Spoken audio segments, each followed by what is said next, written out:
Jujutsu Kaisen के इतिहास का सबसे पावरफुल किंग ऑफ कर्सेस और आज की दुनिया के सबसे पावरफुल सोर्सरर के बीच की वो फाइट जो 24 दिसंबर को होने वाली थी। आज हम बात करेंगे कि किस तरह गोजो रेल्म से बाहर निकला और किंग ऑफ कर्सेस के साथ इस फाइट के अंत में 3 वर्सेस 1 हो गया और आज का सबसे पावरफुल सोर्सरर मारा गया। अंत तक आप समझ जाएंगे कि असल में कौन ज्यादा पावरफुल था। तो चलिए वीडियो को स्टार्ट करते हैं। इसके पहले तक आप लोगों ने देखा था कि केंजाकू अपने कलिंग गेम को स्टार्ट करने के लिए गोजो को एक बहुत ही पावरफुल प्रिजन रेल्म में कैद कर देता है, क्योंकि गोजो ही एकमात्र ऐसा इंसान था जिसे वो नहीं हरा सकता था, क्योंकि केंजाकू के प्लान को गोजो से पहले के 2 6 आइज यूजर बिगाड़ चुके थे। गोजो को शिबुया में कैद करने के बाद केंजाकू कलिंग गेम स्टार्ट कर देता है। कलिंग गेम क्या है और कैसे काम करता है इसकी वीडियो मैंने पहले ही अपलोड कर रखा है, आप यहाँ देख सकते हो। अब आगे बढ़ते हैं। प्रिजन रेल्म जिसे एक बुद्धिस्ट मंक गेंशिन के अवशेषों से बनाया गया था, जिसमें किसी को भी कैद किया जा सकता था, चाहे वो कितना भी पावरफुल हो। प्रिजन रेल्म जिसमें गोजो को कैद किया गया था, उसके 2 पार्ट थे, एक फ्रंट और एक बैक। फ्रंट साइड केंजाकू के पास था, जिससे गोजो को कैद किया गया था। इस साइड से गोजो को केवल केंजाकू ही निकाल सकता था, और इसका बैक साइड टेंगन के पास था। लेकिन बैक साइड की सील को हटाने के लिए किसी ऐसे कर्स एनर्जी या कर्स टूल की जरूरत थी जो इसके बैक गेट की सील को नलिफाई कर सके। वो कर्स टूल जैसे इन्वर्टेड स्पीयर ऑफ हेवन जो तोजी के पास थे, जिसे गोजो ने डिस्ट्रॉय कर दिया था। क्योंकि अब वो एक्सिस्ट में नहीं थे,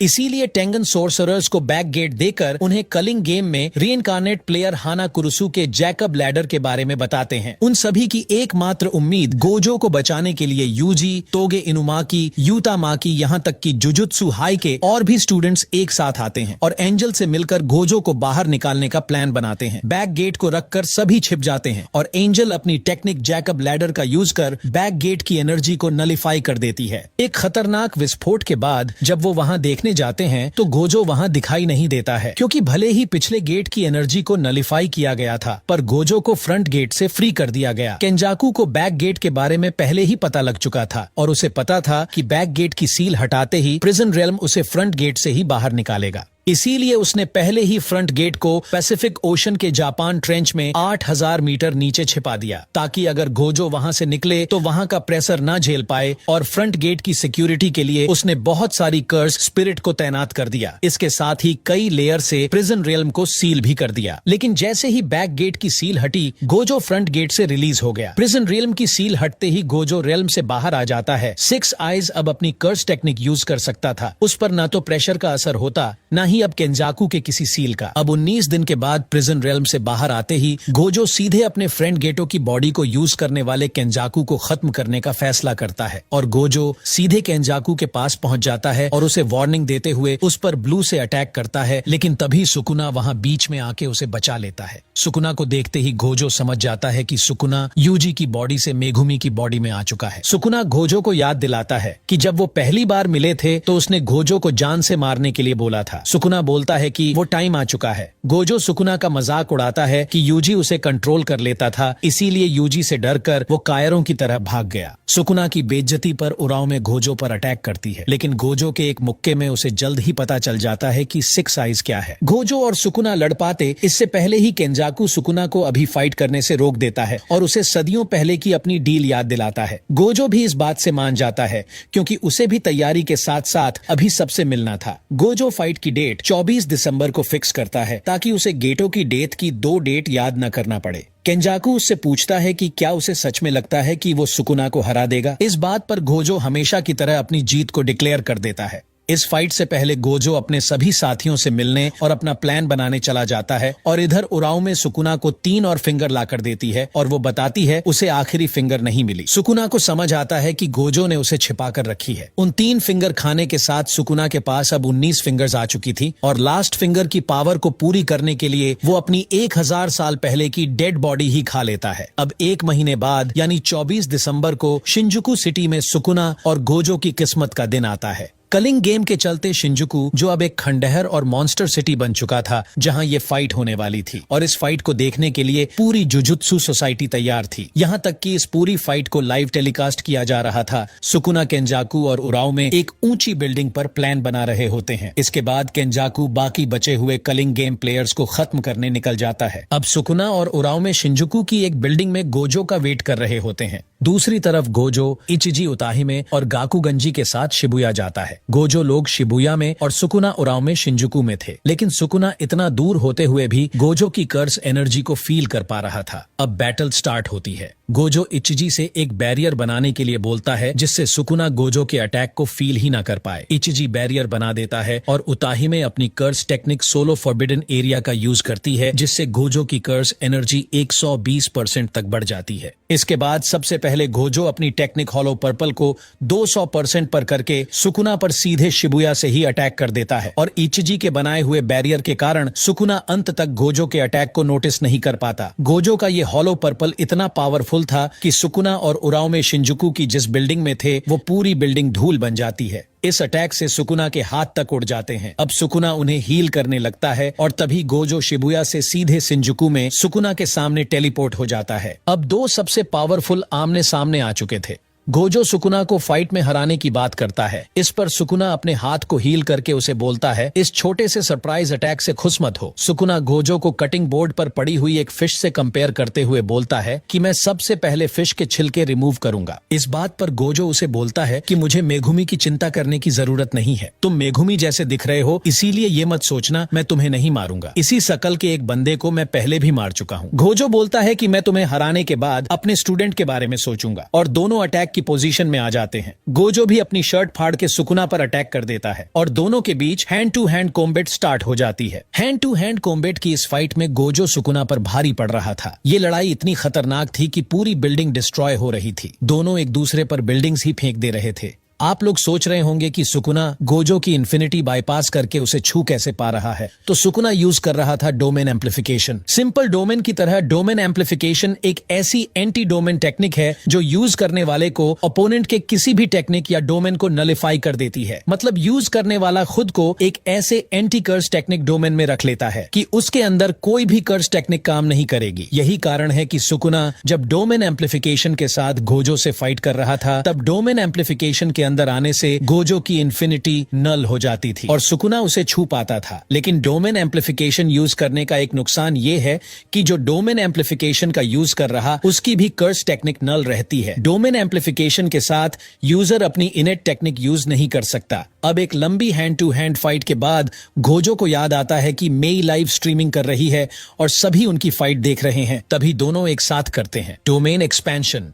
डोमेन एक्सपेंशन जुजुत्सु सोर्सरर की हाईएस्ट लेवल की टेक्निक होती है, जिसमें यूजर की कर्स टेक्निक उसके डोमेन के अंदर ओपोनेंट पर श्योर हिट करती है। जैसे कि सुकुना की कर्स टेक्निक क्लीव और डिसमेंटल है और यही टेक्निक उसके डोमेन के अंदर जिसे वो टारगेट करेगा उसे वो लगना तय है, चाहे वो डोमेन के किसी भी एरिया में हो। यहाँ तक कि इस हिट को गोजो की इन्फिनिटी भी नहीं रोक सकती। गोजो का डोमेन अनलिमिटेड वॉइड एक क्लोज डोमेन बैरियर है, मतलब गोजो का डोमेन एक बैरियर के अंदर तक ही सीमित है, जबकि सुकुना का मेलेवलेंट श्राइन एक ऐसा डोमेन है जिसका कोई बैरियर नहीं, उसका पूरा एरिया है। वह बिना बैरियर के खुले में ही अपना डोमेन बनाए रख सकता है। इसीलिए ये और भी खतरनाक है, क्योंकि अगर गोजो के डोमेन को नष्ट करना हो तो उसके बैरियर को नष्ट करने पर गोजो का डोमेन टूट जाएगा। लेकिन सुकुना के डोमेन में कोई बैरियर ही नहीं और सुकुना के सामने उसके डोमेन के रेंज से भागना ये इम्पॉसिबल है। अपने डोमेन को केवल सुकुना ही क्लोज कर सकता है, या फिर सुकुना इतना कमजोर हो जाए कि वो अपने डोमेन को ना कंट्रोल कर सके। इस मामले में भी सुकुना का डोमेन टूट जाता है। वापस आते हैं फाइट पर। गोजो और सुकुना के डोमेन एक दूसरे के आमने सामने आ चुके थे। क्योंकि दोनों के डोमेन इक्वली पावरफुल थे, इसलिए अब तक किसी की टेक्निक के श्योर हिट एक दूसरे पर नहीं लग रहे थे। लेकिन सुकुना का डोमेन एक ओपन बैरियर डोमेन था, वहीं गोजो के डोमेन का बैरियर बाहर से वीक और अंदर से स्ट्रॉन्ग था। इसीलिए सुकुना बाहर से गोजो के डोमेन के बैरियर को डिस्ट्रॉय कर देता है और गोजो अंदर से कुछ नहीं कर पाता, जिससे गोजो का डोमेन टूट जाता है और मेलेवलेंट श्राइन की गारंटेड हिट गोजो की गर्दन काट देती है। गोजो आरसीटी से खुद को ठीक करता है, लेकिन मेलेवलेंट श्राइन की बौछार गोजो पर स्टार्ट हो जाती है। डोमेन टूटने के बाद गोजो अब कुछ टाइम तक अपनी curse technique blue red purple कुछ यूज नहीं कर सकता था। गोजो अब पूरी तरह से कट पिट रहा था। सुकुना के डोमेन के सामने वो बिना डोमेन के लगातार अपनी रिवर्स कर्स टेक्निक को मैक्सिमम आउटपुट पर करके खुद को ठीक कर रहा था। गोजो सुकुना के डोमेन से भागने की कोशिश करता है, लेकिन सुकुना उससे फाइट करने लगता है और गोजो को अपने ही डोमेन में रोके रखता है। गोजो सुकुना के डोमेन में फंस चुका था। वो खुद को हील करने के साथ सुकुना से फाइट कर रहा था, जो कोई आम सोर्सरर कभी नहीं कर सकता, और इसी का फायदा उठाकर सुकुना गोजो को पीट रहा था। इसी बीच गोजो सुकुना के डोमेन से बचने के लिए सिंपल डोमेन का यूज करता है। सिंपल डोमेन भी एक एंटी डोमेन टेक्निक है, जिससे सुकुना के डोमेन के हिट उस पर नहीं लगेंगे, लेकिन एक ओरिजिनल डोमेन के आगे ये ज्यादा देर नहीं टिकेगा। लेकिन इससे गोजो को कुछ देर के लिए हील होने का टाइम मिल जाएगा। सुकुना सिंपल डोमेन के अंदर ही फाइट करने लगता है। जैसा कि मैंने बताया, कुछ देर में ही गोजो का सिंपल डोमेन टूट जाता है और उस पर अगेन से मैलेवोलेंट श्राइन की बौछार होने लगती है। वह फिर से घायल हो जाता है, लेकिन वो तुरंत ही फिर से सिंपल डोमेन बनाता है, लेकिन इस बार वो आरसीटी का यूज करके खुद को हील नहीं कर रहा होता है। सब सोचते हैं कि क्या गोजो की कर्स एनर्जी खत्म हो गई, क्या वो हार गया, और तभी उसका सिंपल डोमेन एक बार फिर से टूट जाता है। सब सोचते हैं कि अब क्या होगा, क्योंकि गोजो अपनी टेक्निक भी यूज नहीं कर सकता, हील भी नहीं हुआ। लेकिन गोजो तभी स्पीड से सुकुना की गोदी में चढ़ जाता है और उस पर रिवर्सल रेड फायर कर देता है। इससे सुकुना दूर जाके गिरता है। यहाँ पर कुछ ऐसा हो चुका था जो आज तक के इतिहास में कभी नहीं हुआ। सब सोच में पड़ जाते हैं कि गोजो की कर्स टेक्निक वापस कैसे आई, क्योंकि अभी अभी तो उसका डोमेन टूटा था। तो हुआ ये कि गोजो ने दूसरी बार जब सिंपल डोमेन बनाया था, तब उसने खुद को आरसीटी से हील करने की बजाय उसने रिवर्स कर्स टेक्निक से अपनी बर्न टेक्निक को ही वापस पा लिया, जिसे आज तक किसी ने सोचा भी नहीं था। सुकुना के घायल होते ही गोजो खुद को हील करता है और एक बार फिर अपना डोमेन खोलता है, लेकिन इस बार गोजो अपने डोमेन के बैरियर को बाहर से स्ट्रांग और अंदर से वीक कर लेता है, ताकि सुकुना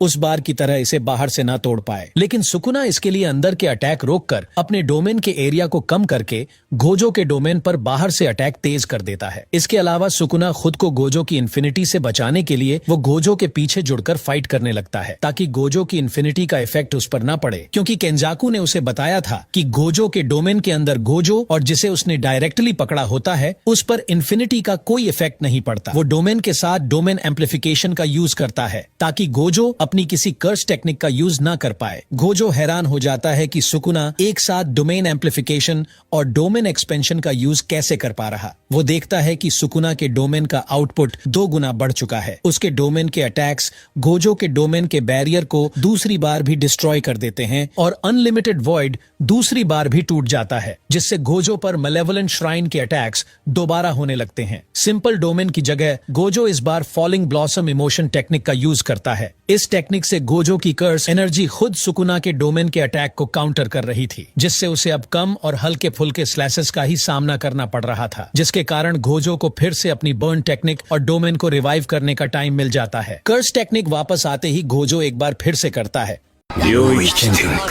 लेकिन इस बार गोजो अपने डोमेन को एक बास्केटबॉल के साइज का बनाता है, ताकि ये ज्यादा इफेक्टिव और पावरफुल हो। लेकिन इसके लिए सुकुना भी अपने डोमेन के आउटपुट को बढ़ाने के लिए अपने डोमेन की रेंज को कम कर देता है, जिससे उसके अटैक्स पावरफुल हो जाते हैं और 3 मिनट के लगातार अटैक के बाद गोजो का डोमेन एक बार फिर से टूट जाता है। सब सोचते हैं गोजो इस बार निपट जाएगा, लेकिन तभी हम देखते हैं कि सुकुना का डोमेन भी इस बार टूट जाता है। यहाँ पर हमें पता चलता है कि इस बार गोजो का डोमेन 3 मिनट तक टिका रहा, और इन 3 मिनटों में गोजो ने सुकुना को इतना मारा कि वो अपने डोमेन को कंट्रोल नहीं कर पाया और उसका भी डोमेन टूट गया। डोमेन से बाहर आते ही दोनों फिर से हैंड टू हैंड फाइट करने लगते हैं। इसी बीच गोजो ये सोचने पर मजबूर हो जाता है कि सुकुना क्या प्लान कर रहा है, क्योंकि डोमेन के अंदर सुकुना को लगातार गोजो ही पीट रहा था। फिर भी उसने मेगुमी की 10 शैडोज टेक्निक में से महोरागा का यूज क्यों नहीं किया, और तभी महोरागा का व्हील घूमता है और गोजो की नाक से ब्लड आने लगता है। यहाँ पर अब सब सोच रहे थे कि डोमेन टूटने के बाद सुकुना अपनी टेक्निक यूज नहीं कर पाएगा और डोमेन नहीं बना पाएगा और गोजो अब आराम से जीत जाएगा। लेकिन तभी हम देखते हैं कि सुकुना भी गोजो की तरह आरसीटी का यूज कर अपनी कर्स टेक्निक को वापस पा लेता है। गोजो की तरह सुकुना दूसरा ऐसा बंदा बन चुका था जिसने आरसीटी का यूज कर अपनी बर्न कर्स टेक्निक को वापस पा लिया हो। सुकुना ऐसा बंदा है जो किसी भी टेक्निक को देखकर एक बार में ही उसे सीख जाता है। दोनों खुद को हील करते हैं और एक बार फिर अपने डोमेन को एक्सपैंड करते हैं। गोजो पहले की तरह फिर से सुकुना को पीटने लगता है और उसे इतना मारता है कि उसका आधा फेस तक उड़ जाता है। पहले की तरह सुकुना का श्राइन लाइन अनलिमिटेड वॉइड को तोड़ देता है और गोजो सुकुना को ही मार मार के उसके डोमेन को तोड़वा देता है। दोनों का डोमेन फिर से एक साथ टूट जाता है। इसके बाद दोनों खुद की टेक्निक को हील करते हैं और एक बार फिर अपना डोमेन एक्सपेंड करते हैं, लेकिन इस बार गोजो सुकुना से 0.01 सेकंड पहले ही अपना डोमेन खोल लेता है, क्योंकि सुकुना खुद को हील करने में टाइम लगा देता है, जिसके कारण गोजो उसे इतना मारता है कि इस बार 2 मिनट 40 सेकंड की फाइट के बाद सुकुना अपने डोमेन को कंट्रोल में नहीं रख सका और सुकुना का डोमेन इस बार गोजो के डोमेन से पहले टूट जाता है। और जैसे ही सुकुना का डोमेन टूटा, गोजो के डोमेन की श्योर हिट सुकुना पर पड़ी और वो गोजो के डोमेन की इन्फिनिटी में फंस गया। गोजो उसके लंग्स और लीवर में अटैक करता है, लेकिन इसके पहले गोजो सुकुना को खत्म कर पाता। सुकुना महोरागा को गोजो के अनलिमिटेड वॉइड में समन करता है। With this treasure I summon 8-handled sword, Divergencilla, Divine General Maharaga. अब महोरागा गोजो के सामने आ चुका था। गोजो अपनी कर्स टेक्निक रिवर्सल रेड का यूज कर उसे एक शॉट में खत्म करना चाहता था, लेकिन इससे पहले ही महोरागा सोर्ड ऑफ एक्सटर्मिनेशन को गोजो के डोमेन में पटक देता है, जिससे गोजो का डोमेन टूट जाता है। महोरागा की तलवार सोर्ड ऑफ एक्सटर्मिनेशन, जो कि किसी भी कर्स एनर्जी या कर्स टेक्निक को खत्म कर सकती है। महोरागा की पावर तो आप गोजो वर्सेस सुकुना फाइट में देख ही चुके होंगे। इसके अगले पार्ट में हम इस लड़ाई को यहीं से कंटिन्यू करेंगे, जहां सुकुना महोरागा का यूज करके गोजो को खत्म करता है। आपके हिसाब से अभी तक किसका पलड़ा भारी रहा, कमेंट करना मत भूलना। मिलते हैं इस वीडियो के नेक्स्ट पार्ट में।